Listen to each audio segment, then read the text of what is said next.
quand ça balandi émission au briefing où vous êtes toujours côté ba fidèle na biso ba internaute depuis que vous êtes toujours côté na site na bino site où vous no ba information moko fiable makambo ya bien mikolo bo cliquer na www.congoyasika.net lelo bo vivre artiste na bino je crois na kotangela mona kombote baye au botala théâtre de chez nous où vous sepelara boyebi tango ezalaka laissez tomber banda ko kima wana bo kimie théâtre bandi théâtre de chez nous bandi.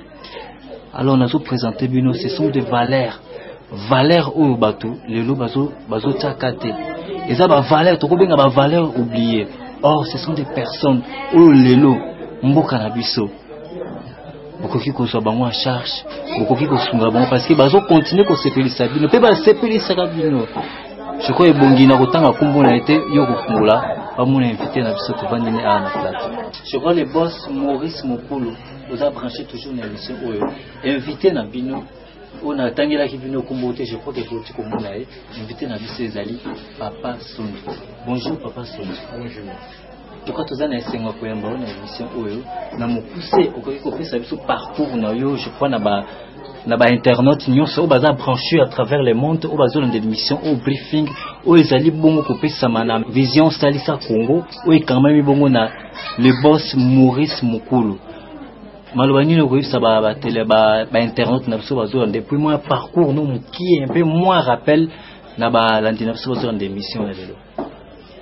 Bon, je crois qu'on a raison. Il faut peut-être commencer à se présenter sur comment il y a ganani. Mais je crois que mingi si bayoka yango, c'est la 100e, il faut peut-être na leka na biloko ya boye, l'émission boye. On a sepelé mingi kombo nanga ezalaka ngamba mafuto simo wana kombo nanga. Sont de sobriquet. Pour la masumu de brandé, le bal mondial le meta ba sobriquet. C'est le kombo nanga ngamba simo. Voilà. Pourquoi je crois après ce kombo na vrai nom na ye mo tolo ba ke komba sonzoza ba sobriquet ninga pesi ba exemple ninga tangi ba kombo mususu. Alors tokoye ba obotami wapi? Bon, na botami kana kisasa mais na kala zaki ne ba Congo, c'est na commune ya Mongafula, à l'époque zaki province du Bas Congo. Est-ce que comme Kinshasa? Bon, c'est totalement na vie à mutu na parcours ya mutu ya vie à mutu. Peut-être abandonner ko s'attendre, mamsusu toyoka bayemba akana kazala militaire, mais ko se retrouver na musique bonne habité. Avant ya ko se retrouver na musala o ya art o ebimiso na kombo mokili oyebi ozo bemo lelo Papa Sondu. Domaine na moyo salaka et puis otanga na section ni bien option ni moyo salaka. Bon, ngai nazali artiste de formation. Natanga na INA, l'Institut national des arts, na sisi en 1978. Natanga na INA, ça ma cours de théâtre. Donc intégration na yo. Wana opesi biso ba temps o sa ki ba cours na nini ya théâtre. Intégration na yo. Avant o intégrer na groupe Salongo, ozaka na groupe ni. Bon, avant de côté na groupe Salongo, je peux dire que t'as na classe, t'as na théâtre universitaire. Donc je jouais peu na théâtre belé, tu jouais kuna. Je me souviens en 78, je jouais à pièce moko c'est la tête négrière, 150e anniversaire de la tête négrière aux États-Unis d'Amérique. Donc mon dire on a dit je pas monter pièce capona monter la pièce de théâtre na ba ina. Donc je faisais partie. Donc pièce on a ça vraiment succès, tout ça on a Palladium à l'époque. En 78. Donc tout ça on a Palladium. Na tala ba noir américaine baza kolela na bisaka théâtre on a vraiment ça m'a beaucoup marqué. Pequena aux États-Unis. Donc là vraiment troupe universitaire, la troupe INA. Après ça, en 79, on a un groupe Salongo. Alors, pourquoi tu as un groupe Salongo? Et ça qui est première fois, pour on a tout ça, il faut se comme la télé, je crois, tout le monde a une télé dramatique, il y a des télé aux amis placés, mais intégration dans le groupe Salongo. Non, non, mais on se retrouve na groupe Salongo. Comme ka demande na ngai na tindi na réalisateur qui tenait ça na pe ndima kingai tando sali première pièce na yipsu première pièce ça na yeba sous-titre na ngote to na sali asepli nango pe engagé ngambala moko. Je travaille comme collaborateur pendant 4 ans.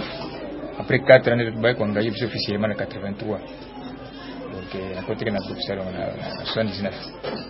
Koutaki, un ancien de l'INA aussi. Ah, donc Yonde au Koutaka et beau image.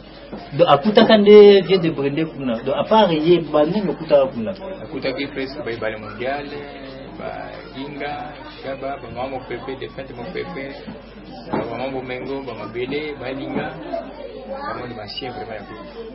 Bon, après ça, qu'est-ce qu'il a fait? Parce que ce totali force on est qui dans le groupe Anna. Totali vraiment bon mon corps est qui dans le groupe Anna. Alors qu'est-ce qui s'est passé au groupe Boya, Keboya, Sani Boya, au pelle l'autre moment groupe salon Boya tel Boya. Et là on est informé ça parce que biso à l'époque tu avais dans bana tu banda Holanda bino bon. Le lot n'a eu occasion de ressentir une émission et puis Koloba et permettre partout parce qu'on a vu sur internet on a besoin de brancher ce côté à travers le monde pour comprendre le Cameroun.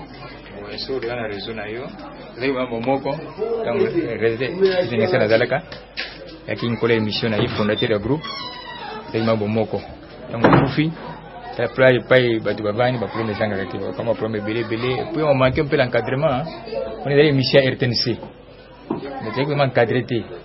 Donc encadrement manquant qui après la mort il y a Totoro Baki Azaki cerveau moteur il y a un groupe salon. Bien sûr, celui qui était le réalisateur, metteur en scène, celui qui écrivait les scénarios. Donc il y a Koufi, il y a le pied de la carte qui va mal. On peut gérer partie de la problème, on peut gérer pas si bien.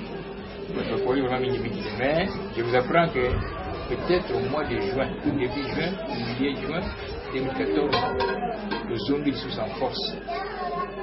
Là, tout le monde est rentré, mais sous Modali, et le mal a groupe est-ce que n'a le bien via qui leadership ou économique ou pas c'est la groupe n'a rien à leader est-ce que faut zone avant est-ce que il marche vraiment il marche je te connais leadership on a vu ça alors beau image sans plus tarder tout un peu un artiste moko boye ba bengi Rolex montre ya talo to ba Rolex baza ba artiste oyo ba yesima oyo bino boza ba papa na bango na musala oyo bozo sala ya art mais ya art to bengi précisément théâtre mais aloba ki pe à propos na yo je crois to landa muke après to zonga na biso ninga junior ke ya international bota ba bébé salinga pasi moni ba papa lokola ba papa na biso sonzo eza triste parce que epesa ngo to ça rolela parce que ba viona total apena ba viona ba misala ba sala biso bana mike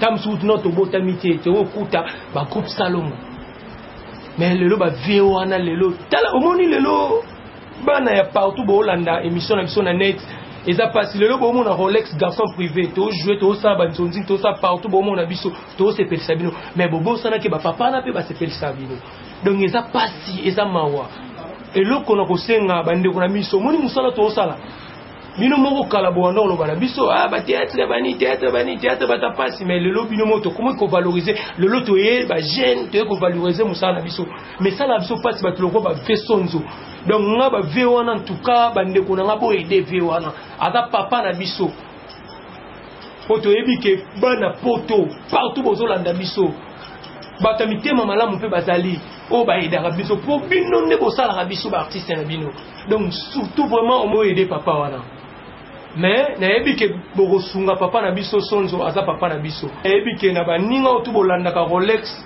montre cher garçon privé yo nazo senga ba masa nga o balinganga bogo sunga papa na biso sonzo na opesa mbote vraiment na masa nga JRJ de Paris na Paris masa nga JRJ de Paris puis na bosanité Niki Kamej moi ça pembe moi ça taille et puis nacha mavambo petite sœur propre nacha mavambo kanga bango et puis te JP Masamba JP production et meka les pacificateurs na ngola au moni site na biso pour eza nango facile www.congoyasika.net donc on est mission de babi micro blague te oh changer ka ba internet e kufi pour junior ke yende akangi masolo et puis ça c'est que ba mission ba papa ah on est tout le monde appelle ba source au monde que journaliste intellectuel je crois ba internet na biso vous a branché toujours na site auto bengi bongo www.congoyasika.net oui quand même bon on a le boss Maurice Mukulu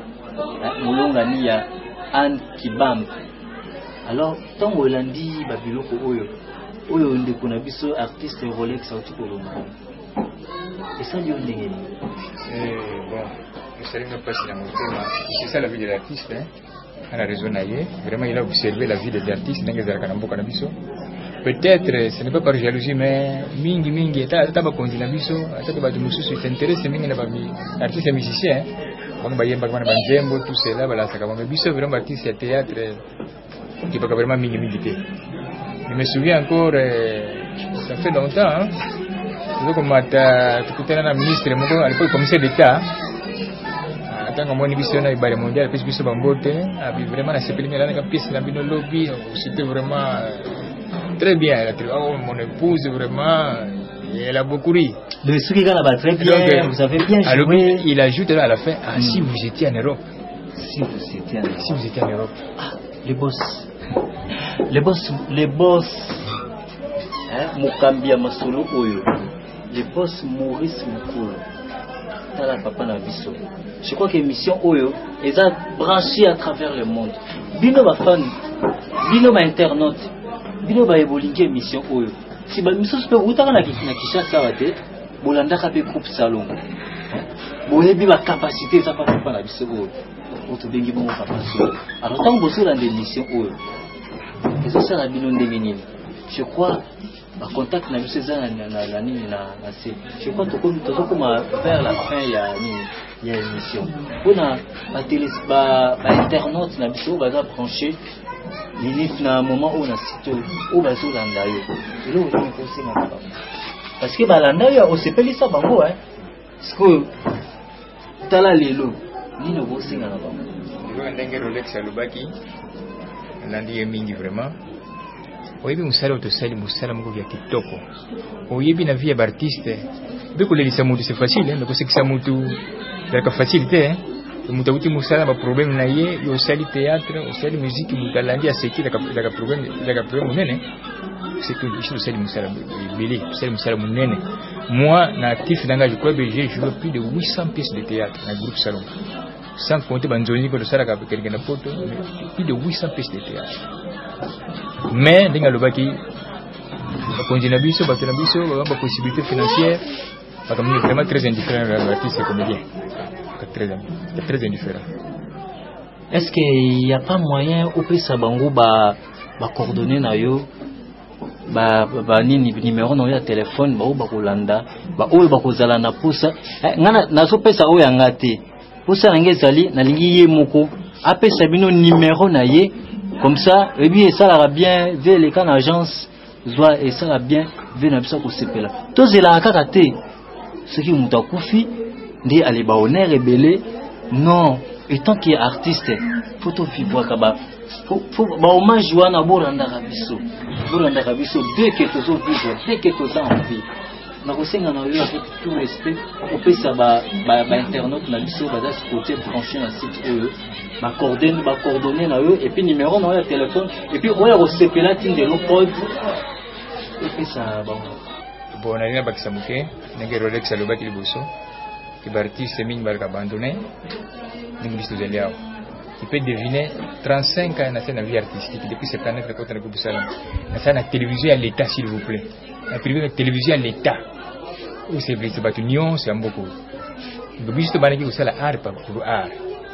Donc on avait l'ingoloba donc ça la théâtre bah c'est pas c'est que professeur c'est pas c'est que bah comme un bon côté richesse c'était au bout en principe l'État devrait s'occuper de nous mais ça là on a noté tout ça que don bah privé bah l'État monsieur fait bazali bah maintenant bazali mais oh yali que l'État a sungangai par exemple 13 ans les allusions n'angabo je suis encore locataire âge à pension peut-être dans 2 ans nakena nga pension nakena vandi pana amusala to sala mboko bo batu mingi bazana mbongo na yebi moyo parce que on a fait bazali mboko dans les tranches bazali bébé si vous prenez 20 personnes c'est généreux Rolex 20 personnes comment est-ce que de toute façon Voilà, même un tiers la parcelle. Bozolanda, azo fait Sabino ba coordonner nae. Moi ba appelle ça bien les cas agence et ça la bien. Tu joues quand on va quoi tu joues quand moi c'est $50 comme $100. Moi il y a que ça comme le comme il y a souvenir, voilà le pays où c'est la Norvège. Voilà, ba Norvège ba cotiser. Les boss mourir $50. On fait 50 côté. Attends qui n'est pas mon. Pour les sites beaucoup. Attends tiers la parcelle. Comme moyen de transport. Pour nous c'est bien mais tant que moi le pour y temps sur la ligne, temps pour la passe. Mais que comme ça là, tu comme ça là ngate. Ça tu comme ça là ngate. Comme les banjoni mo la na tu na kana biso, vous c'est petit c'est bien mais ba pièce botala ko tukuna, ah vous batala kangote. C'est ce que j'ai à dire. Mais Rolex ninga le baki wana vraiment ça passe ngina motema kutala basi kwa la biso. Ah na biso boy locataire. Moi numéro bien mo exact. Numéro ngai comme ngai ngamba Simon. Numéro ngai téléphone c'est 081 812 1985. 081 812 1985. Na vaina mangiringiri na barabara Movenda 118. Movenda 118 na commune Ngiringiri. Abandi. Siki bobungi eka na RTNC utuni papa Sonzo bakulakise pa ngana. En tout cas, merci. On a bien apprécié, merci parce que la fidélité, vous allez toujours brancher ce côté dans le site Oyo. Vous avez la photo, vous avez par-ci par-là. Nelly Kolo, la Belgique, les Tidiomi, Steve Chumbu, Binonioso, Carly Diomi, Binonioso, partout vos amis. Après, si vous avez toujours branché dans le site Oyo. Donc, on met toujours l'information. Donc, on est toujours. Et ils ont toujours envie. Ils ont toujours besoin de soutien. Si vous souvenez, même nous avons des polos à vous faire. Je m'excuse, il y a peut-être un mot de pas. Ouais, mais tu fais la couleur. Pape Jaffé. Pape Jaffé. Voilà, mon dinga vraiment souvent mingi comme moi, il en tout cas super cookie à Tingla Gangai. Vraiment. Merci. Ça va pour la tranche Oyo, Ganabino, Matambozé Belé. Au vivre la surprise est belé au Tobon Belé, mais pour le moment, tout ce qui n'en a pas. Et bon image. Salama solo. Yonium to zali ko sala ke mukile mona mukile te koufui ba la réalité. Na dit que yoza côté image, yoza côté montage donc. Na dit ce comment na ko benga te ba kombo nyonso na benga ba. Na dit que yonde ko ngeli. Pour mon année prochaine.